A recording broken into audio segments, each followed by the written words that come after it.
Et fidèle à sa tradition d'homme d'écoute, le président intérimaire de la Chambre basse, l'homme du dialogue social, l'honorable professeur Isaac Jean-Claude Tshilombaye, a prêté une oreille attentive aux revendications des cadres et agents de l'administration publique de l'Assemblée nationale. Le speaker de la Chambre basse a demandé 72 heures à ce groupe des revendications afin de trouver des solutions à leurs problèmes. Vous pouvez compter sur notre bonne foi et sur notre engagement à avancer ensemble.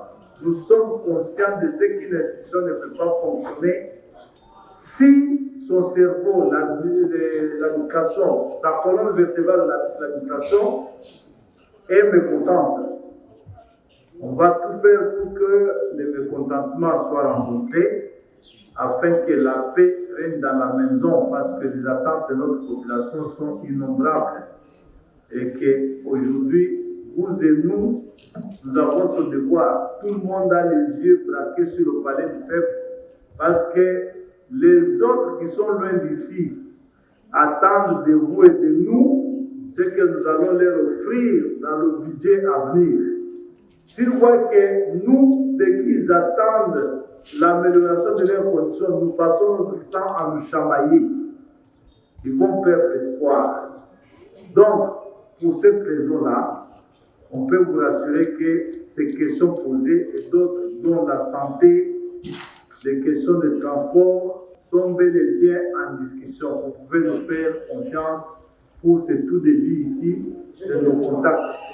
Les manifestants ont démontré leur immense joie et adressé leurs sincères remerciements au bureau de l'Assemblée nationale. Nous remercions quand même l'honorable président et le bureau d'avoir bien voulu nous recevoir aujourd'hui et d'avoir cet échange.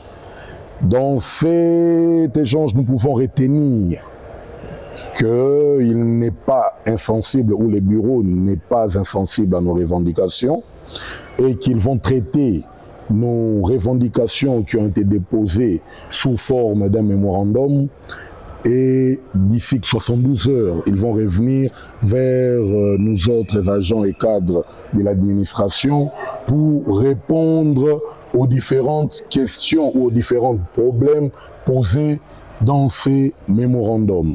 Nous, agents et cadres, pensons que nous avons droit à être en interaction directe avec nos autorités.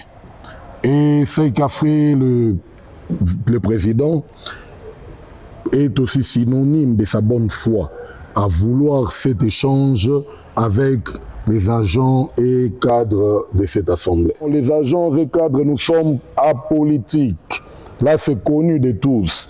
Nous ne réclamons que nos droits tels que prévu dans la section 6 du règlement intérieur. C'est tout. Nous n'avons pas besoin d'une main politique quelconque. Nous travaillons avec sérieux. Nous avons une éthique de travail qui est reconnue. Et chaque bureau qui a eu à succéder ou qui a eu à travailler avec les agents ou les administrations de cette chambre peuvent en témoigner. Les initiatives prises par le président intérimaire Isaac Jean-Claude Tshilombaye visant à renforcer le dialogue social au sein de la Chambre basse sont vivement félicitées.